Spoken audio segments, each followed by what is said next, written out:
Ya, selamat malam, salam jumpa pemirsa. Senang sekali saya Angel Dian Pratiwi dapat menjumpai Anda kembali pada malam hari ini dalam acara Manage Your Mind.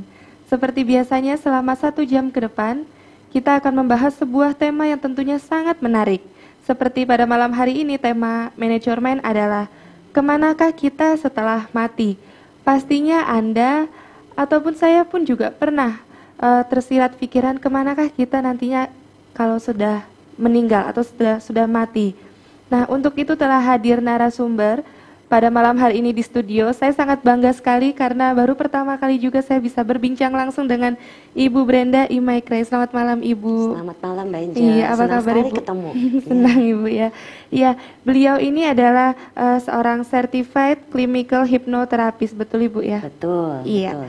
Ibu, kalau nggak salah Ibu Brenda ini dari Jakarta Ibu ya? Betul, saya Iya. tinggal di Jakarta. Waduh, luar biasa karena pada malam hari ini sudah mau menyempatkan diri untuk Iya, terima kasih berbincang di kepada Manage Dama Your TV. Mind. Iya, Ibu, tema Manage Your Mind pada malam hari ini adalah kemanakah kita setelah mati. Ya, mungkin Ibu juga dulunya pernah tersirat akan kemana? Ya, Ya, betul. Ibu. Nah, mungkin apa sih Ibu yang menentukan ke alam manakah kita nantinya setelah mati? Oke. Seperti yang mungkin pemirsa juga sudah ketahui bahwa di dalam Buddhism itu ada 31 alam kehidupan. 31 alam kehidupan ini terdiri dari 4 macam alam-alam tanpa bentuk. Jadi alam itu tanpa bentuk. Ada 16 macam alam berbentuk. Ada 11 macam alam penuh nafsu indera, yaitu termasuk manusia, termasuk binatang, makhluk-makhluk hantu, genderuwo, gitu. Itu termasuk alam-alam yang dinamakan dengan kama bawah. Jadi ada 31 alam dan setelah keluar dari manusia, kita mungkin kembali sebagai manusia, kita mungkin menuju ke alam-alam bahagia, alam-alam yang seperti alam-alam dewa, alam-alam Brahma, atau mungkin malah kalau perbuatan kita sepanjang kehidupan kita ini banyak minusnya, banyak negatifnya, banyak sekali hal-hal yang dilanggar, nah siap-siap aja turunnya ke neraka atau ke hantu atau binatang. Jadi kira-kira seperti itu. Jadi kita ini manusia sudah diberitahu ada petunjuk-petunjuk dan kita punya hal-hal aturan-aturan dalam kehidupan kita. Kalau kita sudah tahu apa yang baik kita kerjakan, kita sudah pasti tenang nanti meninggalnya akan ke alam bahagia, minimal ke manusia lagi. Tidak sampai jatuh ke alam-alam yang menderita itu. Tapi kalau kita sudah tahu perbuatan baik, perbuatan jelek ini kita lakukan dan kita masih terus lakukan, ya siap-siap aja kalau nggak jadi binatang atau jadi manusia yang menderita atau jadi hantu-hantu yang gentayangan atau jadi raksasa, itu begitu. Begitu. Berarti kalau misalnya kita baik selama hidup sekarang, kemungkinan nanti di masa yang akan datang ketika kita terakhir kembali kita juga tidak jauh-jauh dari seperti sekarang. Betul. Begitu, kalau kita jadi manusia, kita lahirnya tidak jauh-jauh berbeda. Makanya kenapa semua ini adalah hukum sebab akibat. Apa yang kita tanamkan itulah yang akan kita tuai. Itu sama dengan hukum karma. Apa yang kita buat baik akan menjadi baik. Apa yang kita buat buruk, negatif akan menjadi buruk atau negatif. Jadi tergantung kita maunya kemana. Ini sudah kita bisa siapkan dari sekarang. Jadi kalau saya banyak bilang sama orang, ayo banyak-banyak berbuat baik, itu jangan menyepelekan perbuatan baik sedikit pun. Kita nolong ibu-ibu misalnya mau nyebrang, atau lagi naik bus, naik busway misalnya, kasih bapak-bapak yang misalnya cacat atau tua atau kasih itu tempat duduk, atau kita membantu orang menyeberang, kita membantu semut itu supaya dia bisa nyeberang, tidak membunuh. Semut. Seperti itu, semut ya. Berarti termasuk seperti lalat atau bahkan nyamuk pun juga seharusnya kita menghindari untuk membunuh, Ibu. Iya, karena sebenarnya kalau ini ada hubungannya dengan Buddhism, ada 5 hal di mana kita punya aturan-aturan kan. Yang pertama tidak membunuh atau melukai makhluk hidup. Yang kedua tidak mengambil barang yang tidak diberikan. Tadi kalau saya nggak minta, ini saya nggak boleh menambil. Tapi karena saya haus, saya mau minum, saya bilang saya minta ya. Dengan minta saya sudah minta izin, bukannya main ambil. Karena ini bukan punya saya tadinya gitu. Jadi tidak boleh mengambil barang yang tidak diberikan, tidak melakukan perbuatan asusila, tidak berkata kasar, berkata bohong, pokoknya semua yang berhubungan dengan kata-kata kita memecah belah.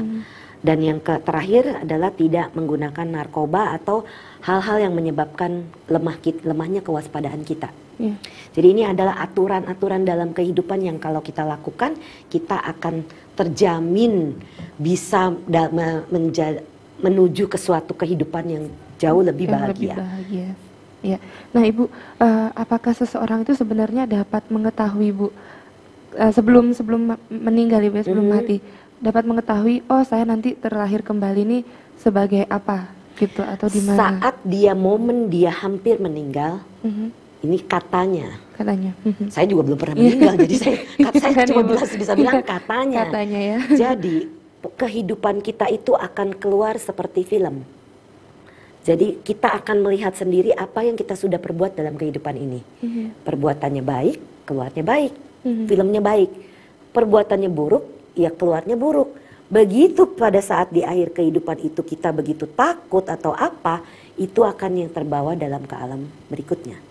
Misalnya terkondisi lagi terlahir, misalnya meninggal nih karena kemarahan atau kebencian atau jahat, matinya dibunuh misalnya. Misalnya mati dibunuh terkena di pundak. Begitu mati dia punya kebencian pada orang yang membunuhnya. Terlahir lagi jadi manusia misalnya, ya, atau dia turun dulu ke hewan menjadi binatang.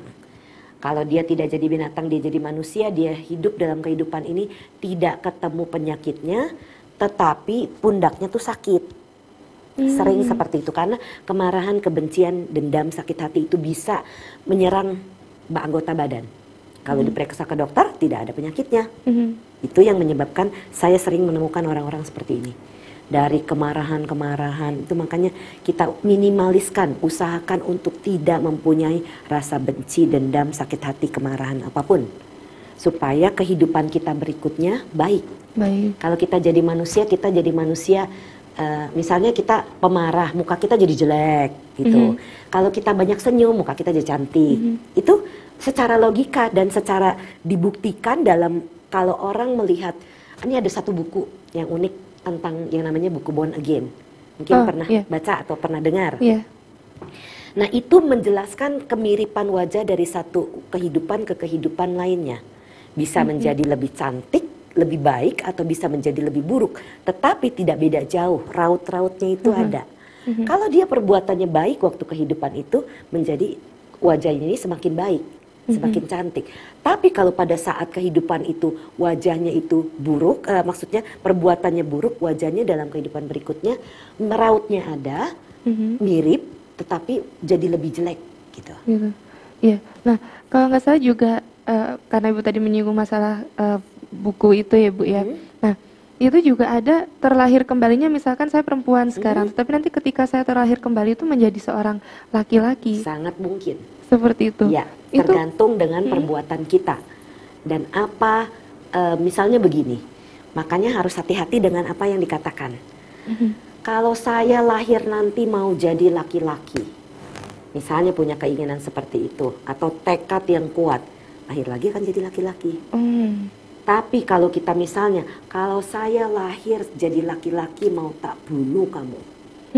Itu udah punya mindset yang jelek. Begitu dia terlahir jadi laki-laki, mungkin dia bukan manusia, mungkin dia adalah harimau yang kerjanya membunuh. Seperti itu. Bisa. Jadi perbuatan, ucapan dan kata-kata kita ini akan bisa menentukan kita kemana nantinya. Harus hati-hati dengan apa yang terucap, misalnya di kehidupan lalunya. Pernah mengucap janji setia ya, kita nanti kehidupan mendatang jadi suami istri lagi. Malah, kalau kita mana tahu perbuatan baik apa yang pernah dilakukan pasangan kita. Sama-sama terlahir jadi laki-laki atau sama-sama terlahir jadi perempuan. Apa yang terjadi? Sudah bisa menebak. Iya, seperti itu Ibu ya. Iya, itu menarik. Berarti kalau misalnya jangan juga terlalu mengumbar kata-kata seperti itu ya Bu. Kalau kita mau berjanji setia pada pasangan kita hanya dalam kehidupan ini. Dalam kehidupan ini, jangan bilang di yang kehidupan akan datang ya, Bu, ya. Karena itu bisa terjadi. Kita memproyeksikan pikiran kita kepada kehidupan mendatang. Itu akan terjadi karena pikiran kita ini begitu kuat. Sangat kuat sekali berarti, Bu. Nah, Ibu, kalau demikian, Ibu, berarti kan kita bisa tahu gitu, Ibu, ya. Kemananya nanti kita akan setelah mati. Nah, itu sisi positif atau negatifnya kalau kita mengetahui itu semua gimana, Ibu? Tahu secara pasti tentunya tidak. Tetapi momen pada saat dia akan meninggal, seperti yang tadi saya katakan saya pernah mendengar dan membaca, itu dia akan keluar film kehidupannya. Pada saat keluar film kehidupannya, yang dilihat terakhir itu apa, menjadilah dia. Dan sudah pasti perbuatan celengan, tabungan dalam kehidupan sekarang ini, itu akan menentukan kehidupan berikutnya. Kalau kita misalnya sekarang ini kita rajin memberi, berdana, kita murah hati, ulas asih, dalam kehidupan mendatang kita akan punya harta yang cukup. Kita tidak akan kekurangan. Itu tabungan kita sekarang.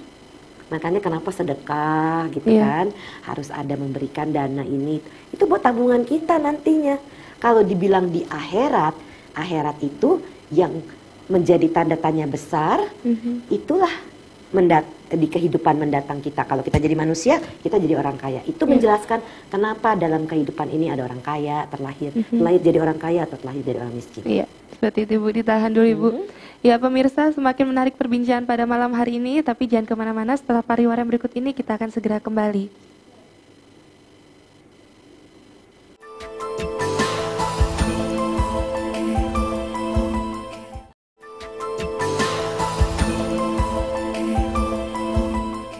Ya, kembali lagi pemirsa, tetap dalam acara Manage Your Mind. Ya, Bu Brenda, kita lanjutkan kembali, tadi sempat terputus, Ibu, ya. Sisi positif dan negatif tadi, Ibu. Oke, sisi positif dan negatif dari kalau kita mengetahui kemana nanti kita akan setelah mati. Yang positif, kalau kita sudah tahu kita banyak berbuat baik, kita tidak usah takut dengan kematian. Karena kita akan ada di alam yang lebih bahagia. Tapi kalau kita banyak melakukan perbuatan jelek, tentunya kita takut mati. Karena dalam kehidupan ini begitu banyak perbuatan buruk yang sudah dilakukan. Tapi jangan berhenti sampai situ, kita masih bisa punya kesempatan banyak lagi melakukan perbuatan baik. Sebelum nafas ini berhenti. Jadi setiap detik, setiap menit, setiap jam, setiap waktu kita bisa banyak melakukan perbuatan baik, kita lakukan perbuatan baik itu. Itu akan membuat kita tenang dan tidak akan ketakutan. Orang yang takut mati karena dia itu melakukan perbuatan buruk begitu banyak dalam kehidupannya. Dia melanggar aturan-aturan sila itu, kemoralan itu. Sehingga membuat orang itu ketakutan. Nah, kalau dia udah takut begitu, banyak-banyaklah berbuat baik. Kalau dia banyak membunuh, saya akan suruh dia lepasin binatang, jangan dibunuh lagi. Lepasin burung, mau dipotong misalnya atau apa yang mau dipotong, lepas.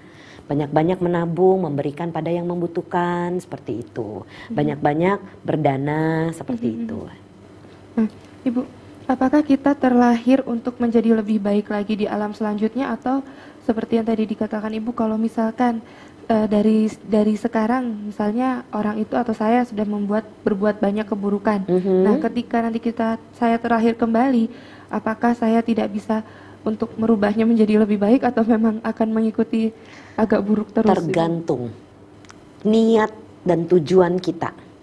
Kalau kita capek dalam kehidupan ini, kenapa ya saya kok hidup ini menderita terus, saya perbaiki saya akan berbuat baik pada siapapun, saya memancarkan cinta kasih saya kepada siapapun seputar saya. Saya banyak melakukan pikiran-pikiran baik, kata-kata dan perbuatan saya yang baik. Itu akan bisa mengubah. Jadi perbuatan ini kalau kita sudah pernah melakukan yang buruk, ya sudah. Itu sudah pernah kita lakukan, ya pasti nanti akan berbuah pada waktunya. Tapi kita jangan stop berhenti di situ. Waduh, saya udah begitu banyak melakukan pelanggaran, harus bagaimana? Lah banyak-banyak lagi berbuat baik. Karena biasanya hukum karma itu pasti adil, berlaku pada siapa saja, kapan saja. Wah, jadi saya promosi. Iya, Ibu. Ya, nah Ibu, berarti intinya tuh kalaupun kita sebelum kita meninggal gitu Ibu ya, yang ada di pikiran kita itu kalau bisa harus yang baik ya Bu. Oh iya, kalau kita banyak berbuat baik, otomatis film yang main itu baik terus. Jadi makanya kenapa saya selalu bilang banyak-banyaklah berbuat baik, meditasilah sehingga pikiran kita ini selalu terjaga. Dhamma TV mengajak bermeditasi, meditasi. Tidak perlu agama manapun, siapapun bisa bermeditasi. Ada berzikir, itu adalah salah satu bentuk meditasi. Ada yang memakai rosario, itu adalah salah satu bentuk meditasi. Jadi sesuai dengan agama masing-masing. Bisa Ibu ya, untuk bermeditasi. Iya. Nah Ibu, apakah semua orang, semua itu pastinya nanti akan terlahir kembali Ibu? Terlahir kembali, iya. Tapi di alam mana tergantung perbuatannya. Tergantung dari perbuatannya. Ya, pasti. Pasti ada sebab, ada akibat. Ada yang muncul, ada yang tenggelam. Ada yang lahir, ada yang mati. Lahir lagi, mati lagi. Begitu terus. Nah, Ibu, kan tadi berbicara tentang buku tadi Bu ya. Semacam reinkarnasi itu kan termasuk terlahir kembali Bu ya. Nah, itu kalau dengan Ibu selaku tadi certified clinical hypnotherapist, itu apakah bisa tahu Ibu? Mungkin kayak seseorang dulunya itu dia siapa seperti itu. Ya. Itu bisa. Tapi Ibu, biasanya saya tidak mau cuman, Bu, saya pengen tahu masa lalu saya apa. Saya bilang buat apa? Saya melakukan regresi, ini teknik yang dinamakan dengan regresi. Artinya membawa orang itu ke permasalahan orang itu. Kalau dia datang pada saya untuk melepaskan rasa takut, fobia, rasa kebiasaan buruk, atau penyakit yang tidak ketemu oleh dokter, tapi rasanya sakit, ketakutan luar biasa seperti itu saya bawa ke sana. Tapi kalau cuma sekedar orang datang, Bu, saya mau melihat kehidupan lalu. Buat apa? Kehidupan lalu yang mana? Kehidupan lalu kita ini bukan cuma 1, 2, 3, 4, 5, 6. Ratusan bahkan ribuan jumlahnya. Pikiran kita ini harus tahu mau dibawa menuju kemana. Misalnya hubungan saya dengan ibu saya misalnya, ini kejadiannya tidak terjadi dalam kehidupan saya, untungnya. Kenapa saya nih sama ibu saya rasanya benci aja, atau ibu sama anaknya. Kenapa saya nggak suka sama anak ini? Nah, kalau untuk mendapatkan healing sehingga mendapatkan hubungan yang baik, saya bantu membawa ke sana.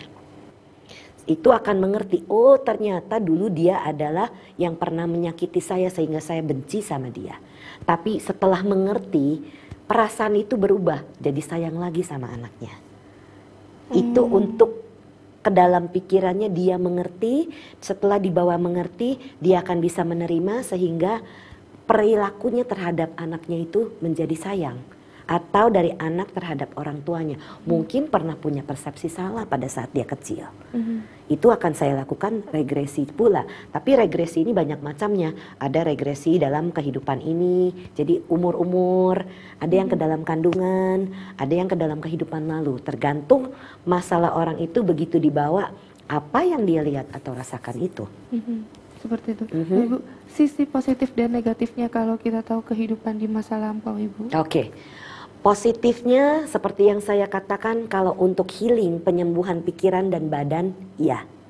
Tapi kalau sekedar tahu untuk apa. Sekarang seandainya ada orang yang melakukan regresi massal misalnya. Saya tanya, buat apa melakukan itu? Sekarang begini, nggak apa-apa melakukan regresi dengan orang yang tidak sekolah dengan benar. Dan dia cuma ngecap dia bisa melakukan, ayo saya bisa meregresi massal. Ada ratusan orang mungkin, 200 orang, 100 orang misalnya. Dia di depan, orang itu tiap orang kita tidak tahu meninggalnya bagaimana. Ada orang yang terbunuh, ada orang yang matinya kelaparan, karena kematian itu belum tentu semuanya itu menyenangkan. Ada yang memang meninggal karena tua, itu wajar. Tapi kalau dia matinya tidak wajar dan dia kepengen tahu dia kenapa, yang ada kalau si terapis ini tidak tahu dan tidak langsung membantu dia saat itu, dia bisa terperangkap di dalam pikirannya. Oh takut ternyata saya matinya begitu.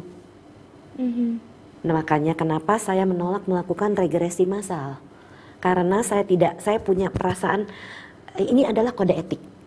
Kode etik ini harus saya jalankan bahwa saya tidak menggunakan profesi ini salah penerapannya.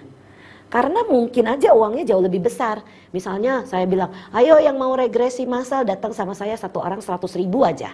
200 orang datang. Berapa penghasilan yang saya dapat hanya dalam waktu 1 jam. Ya. Tetapi nanti resikonya orang itu sendiri. Karena kenapa? Saya ini tidak ada di sebelahnya langsung membantu dia menangani apa yang sedang dia alami. Tetapi kenapa saya melakukan regresi satu demi satu? Karena membantu orang itu pada saat mengalami apapun, saya akan ada di sana membantu dia melewati itu. Sehingga rasanya aman. Kalau yang sendiri, yang rame-rame itu saya tidak rekomendasikan. Nggak tahu yang nanti yang jagain, yang mendampingi. Ibu ya. Betul. Iya.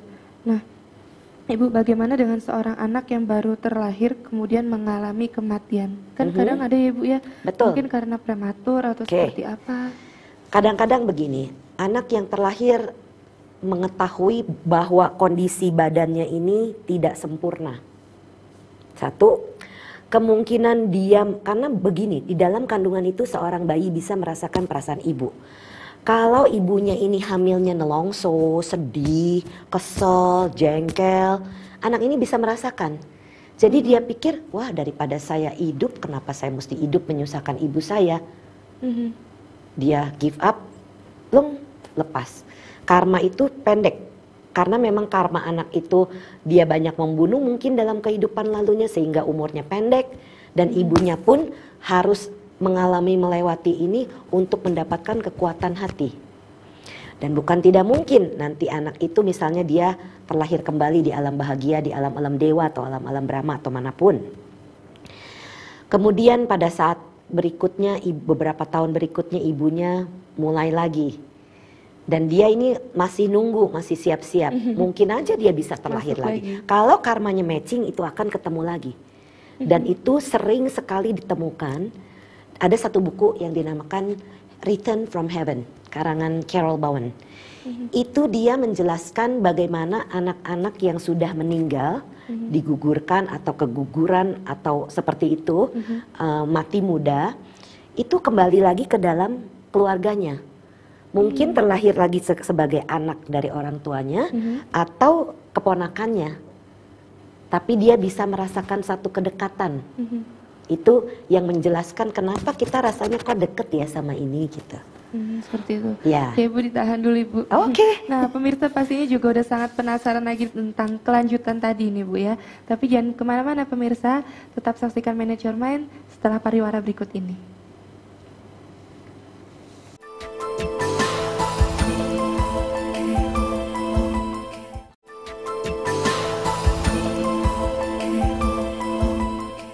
Ya, terima kasih pemirsa, Anda tetap setia menyaksikan Manage Your Mind. Bagi Anda yang baru bergabung, tema kita pada malam hari ini adalah kemanakah kita setelah mati.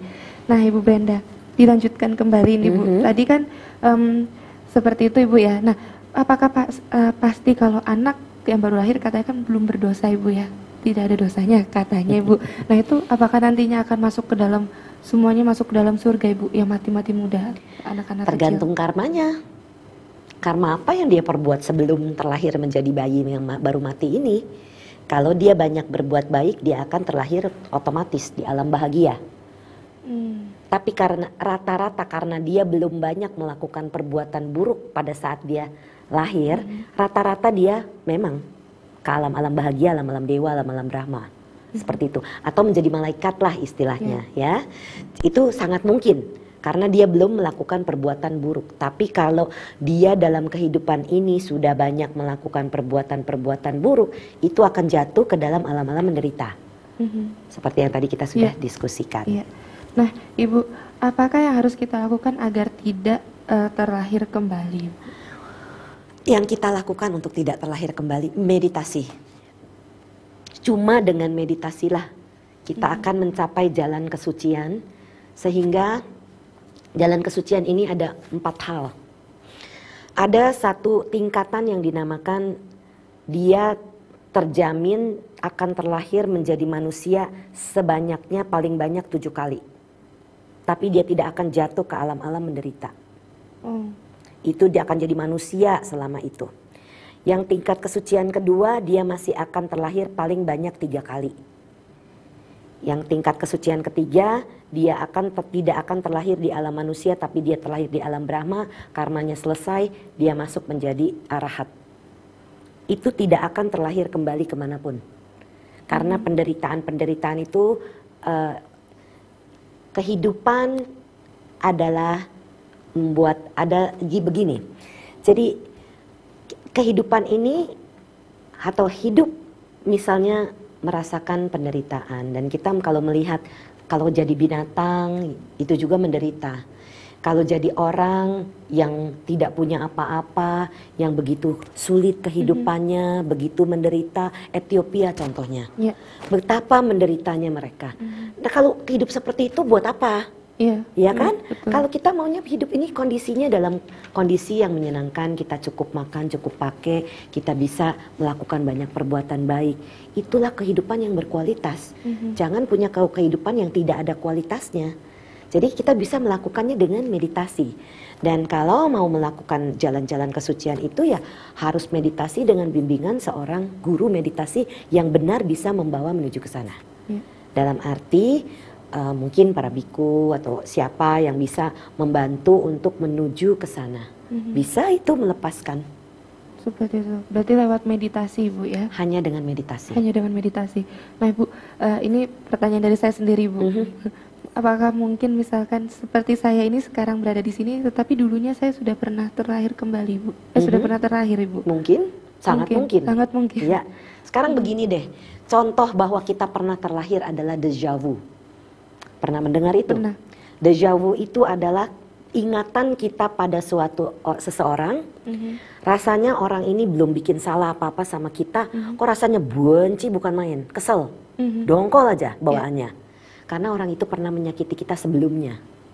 Atau dengan seseorang kita baru pernah ketemu, kok rasanya pernah kenal di mana ya? Rasanya udah lama gitu kenal. Ya karena memang pernah bersama kita sebelumnya. Mungkin jadi orang tua, mungkin jadi pasangan, mungkin jadi anak, apapun, teman sekerja. Dan ada satu tempat, kita baru datang ke satu tempat, baru pertama, kok rasanya pernah kesini ya? Itu menjelaskan kita memang pernah ada di sana, makanya mengenali.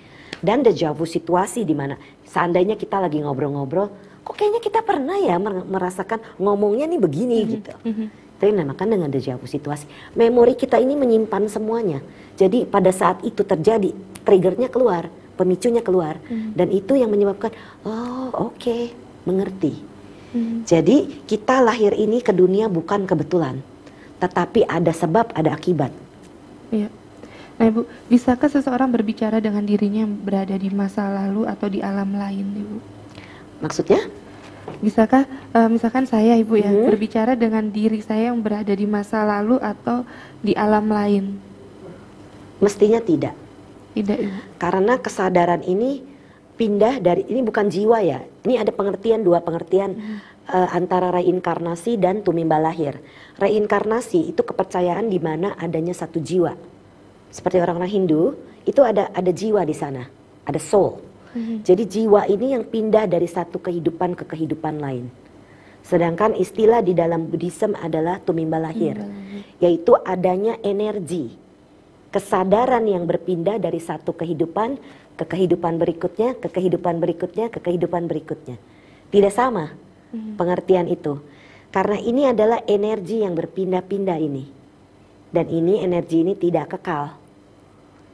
Ya, jadi harus dibedakan pengertian antara lahir kembali, tumimba lahir ini kelahiran ulang, dan adanya reinkarnasi. Itu berbeda. Memang di dalam buku Born Again di sana dia sebutkan sebagai reinkarnasi. Tapi dalam pengertian Buddhism disebutkan sebagai tumimba lahir. Ya. Nah, Ibu, pada umumnya, Bu, sampai kapankah seseorang selalu terlahir kembali? Sampai dia membebaskan dirinya sendiri mencapai jalan kesucian. Hanya dengan meditasi lah. Kalau tidak dengan meditasi, kita akan berputar-putar di 31 alam kehidupan itu. Terus Ibu? Terus menerus. Makanya kenapa bisa saya katakan ratusan, ribuan, bahkan puluhan ribu kali kita terlahir. Berarti selama saya belum menemukan tadi di titik meditasi itu, saya bisa jadi terlahir terus kembali menerus terlahir. Ya. Tetapi yang tidak bisa ditentukan terlahir sebagai apa lagi, Ya. Ibu ya. Kita bisa tergantung hanya dari perbuatan kita ya. Ya. Nah Ibu, apakah yang membuat seseorang selalu terlahir kembali, perbuatannya atau pemahaman atau pikirannya? Perbuatan itu adalah dari karmanya. Jadi ini ada hubungannya dengan cita atau pikiran. Jadi pikiran ini yang menentukan segalanya. Pikiran adalah pelopor dari segala bentuk perbuatan kita. Pikiran kita ini baik, perbuatan kita, ucapan kita baik. Pikiran kita jelek, negatif, perbuatan dan kata-kata kita negatif. Jadi semua tergantung pikiran kita ini. Dan kita usahakan, karena kalau sudah tahu pikiran kita ini adalah sumber segalanya. Makanya kita katakan manage your mind, karena pikiran kita ini harus kita manage. Bagaimana supaya bisa menuju ke yang positif. Berarti sangat penting untuk memanage ya, menjaga pikiran ini supaya selalu bersih, benar, positif ya Ibu ya. Ya. Nah Ibu, manakah yang paling menentukan kemana seseorang setelah kematiannya? Pikirankah atau perbuatan yang paling menentukan? Perbuatan itu akan menjadi satu energi. Jadi karma dan pikiran itu bersama. Ini saling mendukung.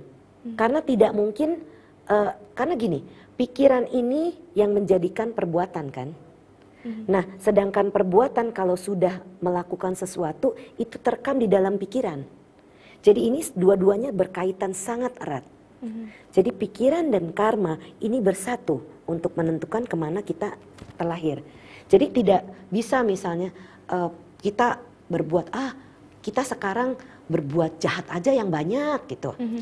Nanti kita tidak perlu kita hanya perlu memikirkan yang baik, itu yang jahat-jahat perbuatan kita ini kita lupakan. Tidak bisa itu dilupakan. Karena ini terekam di dalam memori kita. Hanya kita yang tahu perbuatan apa yang pernah kita lakukan. Hanya kita yang tahu kita melanggar atau tidak. Hanya kita yang tahu kita bohong atau enggak. Hanya kita yang tahu kita membunuh atau enggak. Kita boleh bilang, saya bisa bilang sama Mbak, tadi saya minta izin loh, nggak minta ambil ini, padahal saya ambil. Saya bisa berucap, tapi pikiran saya ini tahu saya bohong. Nah, jadi kita sendiri yang mengetahui apa yang kita lakukan. Jadi disitulah harus hati-hati antara karma dengan cita. Ini erat sekali kaitannya, pikiran dan perbuatan kita. Semua ini sangat berkaitan. Ya. Nah, Ibu, berarti tadi dari meditasi itu juga berpengaruh Ibu ya, sangat. Akan kemanakah kita setelah kematian Ibu? Ya, karena kalau kita sudah terbiasa menjaga pikiran kita dalam sesuatu hal yang positif, kita akan selalu berpikir positif. Dan pada saat di akhir kehidupan, karena kita sudah banyak berbuat baik, berbuat positif, filmnya yang keluar yang baik-baik akan menuju ke tempat yang lebih baik atau manusia yang lebih baik. Misalnya kalau dalam kehidupan ini saya hidupnya pas-pasan, kalau saya rajin berdana, dalam kehidupan mendatang saya terlahir lagi jadi manusia yang lebih punya banyak uang, seperti itu. Ya. Nah, Ibu, apakah kita sejak lahir itu memang sudah mempunyai rekaman kehidupan kita di masa lalu? Betul. Contoh kenapa saya bisa katakan betul. Bayi. Ada bayi yang kalau dibawa naik mobil itu menjerit-jerit, tidak bisa gitu. Nangis terus, takut bawaannya. Kemungkinan besar kehidupan lalunya meninggal karena kecelakaan. Jadi dia tidak bisa ada di dalam tempat yang bergerak-gerak. Misalnya dia punya trauma, jadi trauma itu akan bisa menjadi fobia.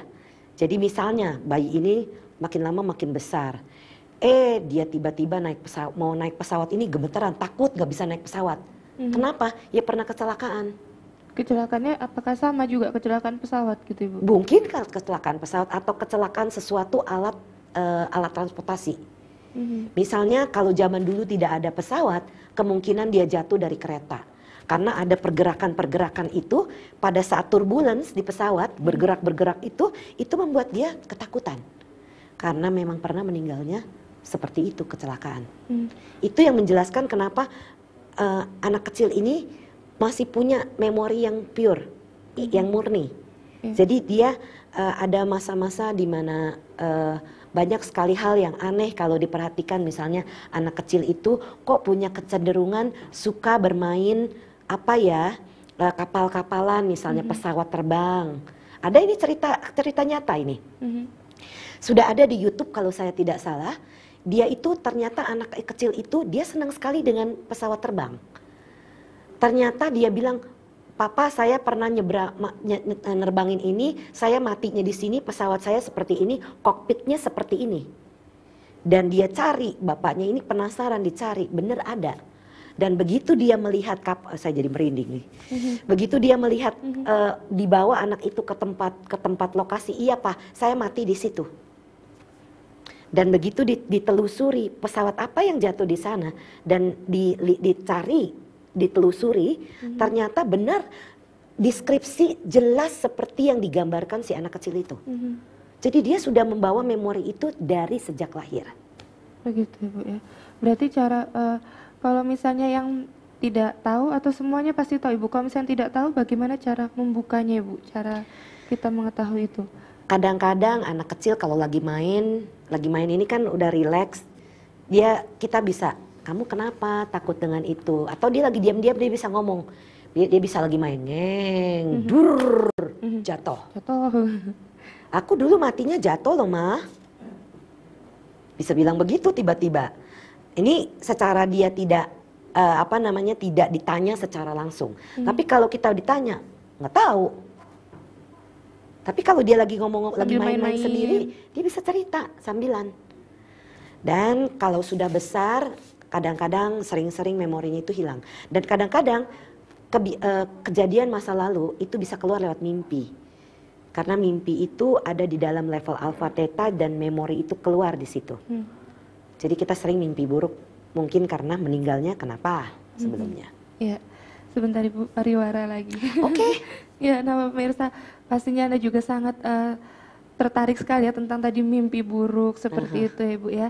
Tapi jangan kemana-mana, setelah pariwara yang berikut ini kita akan segera kembali.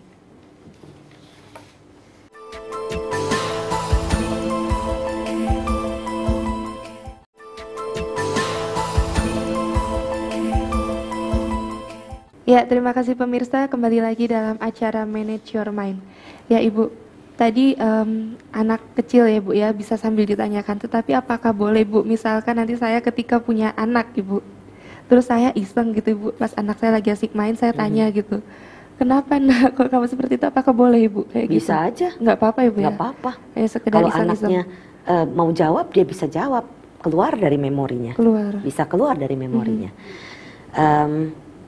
Tetapi kalau kita tidak terlatih untuk menangani, seandainya sekarang begini, apakah Ibu siap?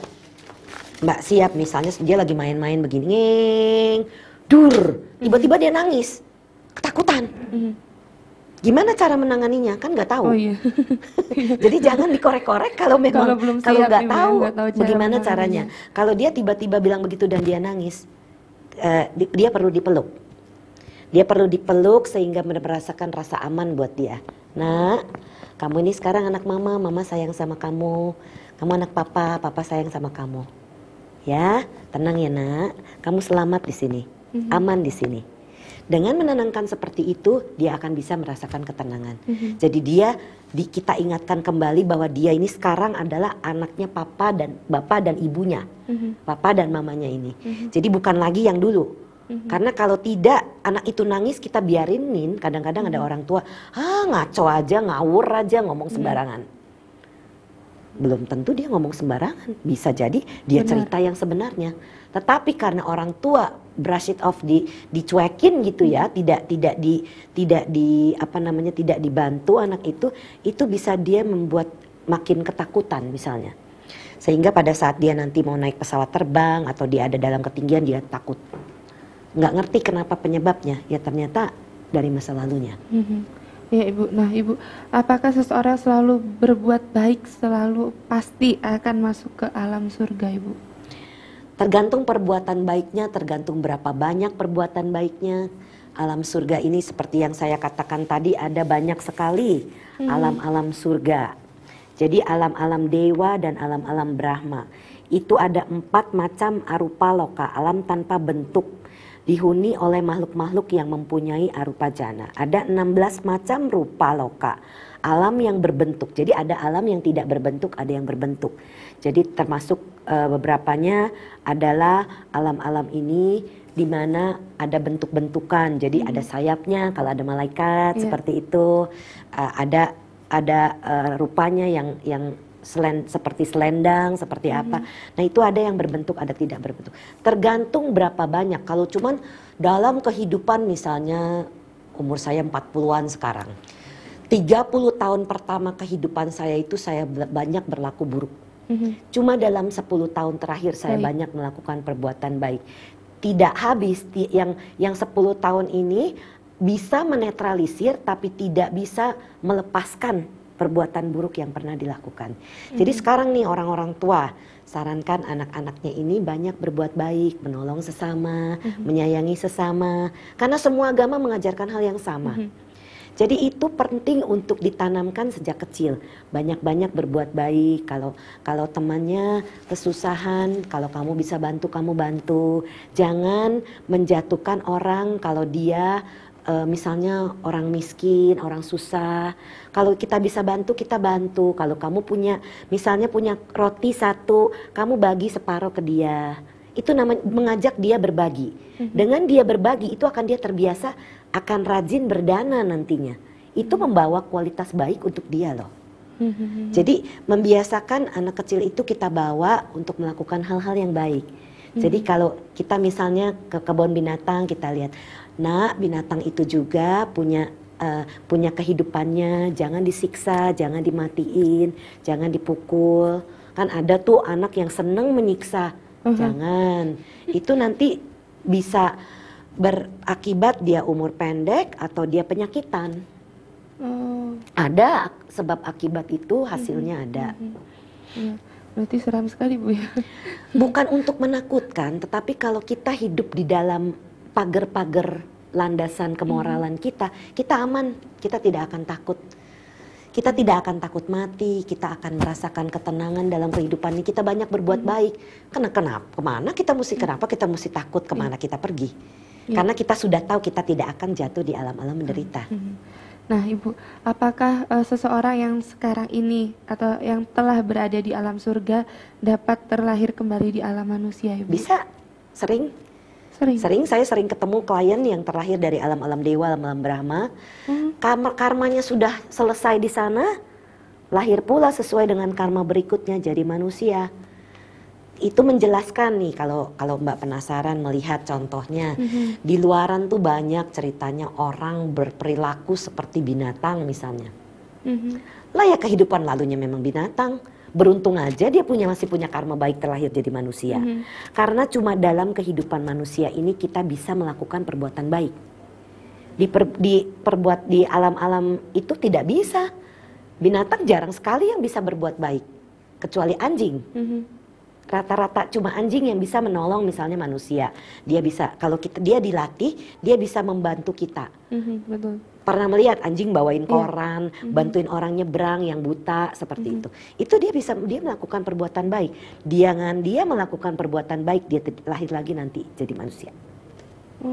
Jadi dari alam-alam dewa kalau sudah selesai kehidupan itu jatuh, lahir lagi jadi manusia sesuai dengan perbuatan dia. Makanya kalau untuk terlepas dari 31 alam ini harus dengan meditasi. Ya. Nah Ibu, kalau berapa lamakah seseorang setelah kematiannya terlahir kembali di alam yang lain? Oke. Ini banyak versi-versi yang berbeda. Kalau dari satu versi yang dinamakan dengan versi begitu meninggal langsung lahir lagi, karena kita mengerti adanya hukum sebab, ada hukum akibat. Jadi ada lahir, ada mati, ada lahir, begitu terus. Lahir mati, begitu terus. Jadi ada yang mempunyai paham seperti itu. Ada yang mempunyai pemahaman dia akan terlahir lagi nanti setelah 49 hari. Ada yang seperti itu. Itu adalah kepercayaan masing-masing. Sangat sulit bagi kita yang belum pernah meninggal untuk membicarakan hal ini. Tetapi yang bisa saya ajak kepada para pemirsa Dhamma TV adalah banyak-banyak melakukan perbuatan baik selagi kita masih punya nafas. Selagi kita masih ada nafas, masih ada kesehatan, masih bisa berbuat banyak kebaikan, menolong orang dengan kata-kata, pikiran, dan perbuatan kita. Iya. Nah, Ibu, ini kan karena waktunya juga sudah mau habis, Ibu, semakin habis. Mungkin ada pesan-pesan dari Ibu Brenda untuk pemirsa Dhamma TV di rumah. Oke. Ya, jadi sejak kecil, dari dalam kandungan kita sudah mengajak anak kita ini berbuat baik. Jadi kalau ibunya hamil, bacakan doa-doa sesuai dengan kepercayaannya. Kita berdoa bersama-sama semoga kelahiran ini adalah kelahiran yang menyenangkan untuk kamu, Nak, dan senantiasa mengkomunikasikan kepada bayinya apapun yang terjadi, sehingga perasaan ibu itu jangan terus-menerus dirasakan anaknya, apalagi yang negatif. Setelah anak itu terlahir, membawa dia berlaku baik, menyayangi sesama manusia, tidak mengolok-olokkan orang, tidak menjatuhkan orang, tetapi menganggap ini benar-benar manusia yang sama. Kita ini semua sama, tidak ada bedanya. Yang membedakan adalah perbuatan kita dulunya sehingga menjadi kita ini orang yang lebih punya, atau orang yang lebih susah, atau orang yang lebih sukses, atau orang yang menderita. Cuman itu, karena perbuatan kita itu, padahal semuanya ini sama. Jadi kita harus mengajar anak kita itu seperti itu. Dan kita juga memberikan contoh, jangan kita bilang, "Nak, temennya itu dibantu, tapi tetangga mau pinjam mau pinjam apa misalnya, kita bilang nggak ada, bohong nih." Anaknya tahu, "Mah, kan mama punya, kok mama bilang nggak ada, katanya mesti bagi." Lah itu orang tua sudah memberikan contoh tidak baik. Jadi memberikan contoh yang baik kepada anaknya. Jadi kita menjadi sampel, menjadi contoh bagi anak-anak kita ini, bagi cucu, bagi keponakan, dan di masyarakat pun sama. Kita tidak cuma sekedar berbicara, tapi kalau kita di depan orang kita ramah sama orang, senyum sama orang, bisa membantu orang ini. Apa yang bisa saya bantu? Apa yang bisa saya bantu sehingga dalam pekerjaan kita bekerja sebaik-baiknya, melakukan pekerjaan kita. Bos akan melihat itu, oh ya anak ini rajin, gajinya dinaikin, pangkatnya dinaikin, seperti itu hasil yang kita dapat. Jadi kalau kita baik sama orang, ini yang paling murah yang sering saya bilang, senyum. Jangan memberikan muka wajah yang merengut pada orang. Karena kalau kita memancarkan energi positif, orang kembalikan juga positif. Kita ini menarik energi sesuai dengan kita yang kita keluarkan. Jadi kalau kita menyebarkan energi negatif, yang kita terima negatif pula. Tapi kalau kita menyebarkan yang positif, kembalinya positif pula.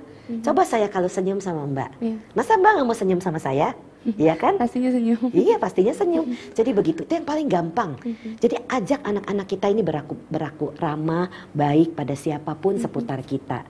Dan belum terlambat kalau yang sudah seperti saya, STW setengah tua ceritanya. Belum terlambat, jangan bilang, udah terlambat, udah 70-an, udah tinggal waktu. Belum, masih bisa berbuat baik. Memberikan kemampuan apapun yang dia bisa bagi pada orang. Itu adalah salah satu bentuk dana, memberi. Jadi memberi ini belum tentu dalam bentuk uang. Kita bisa memberikan senyuman, memberikan kata-kata yang manis, yang baik, membantu orang itu bagaimana kalau bisa memecahkan jalan keluarnya, berlaku pula yang baik, sopan. Seperti itu semua yang positif-positif. Pasti kita akan dapatnya yang positif. Jadi pikiran kita ini yang menentukan apa yang akan kita dapatkan. Manage your mind, makanya. Jadi hati-hati dengan pikiran kita. Bawa semuanya ini hal-hal yang positif. Kalau muncul yang negatif, itu negatif, nggak mau buang. Buat apa disimpan? Jangan menyimpan hal-hal yang negatif di dalam pikiran, Ibu. Pikiran atau badan. Karena pikiran ini bisa membuat badan kita jadi sakit. Misalnya kita membenci, dendam, sakit hati. Itu bisa membuat sakit. Saya tadi cerita, saya pernah menekan perasaan sehingga penyakitan. Batuk-batuk gak sembuh-sembuh. Setelah saya mengerti penyebabnya, batuknya sembuh. Paru-parunya sehat, gak ada apa-apa. Lah memang dicek ke dokter gak ada apa-apa. Iya.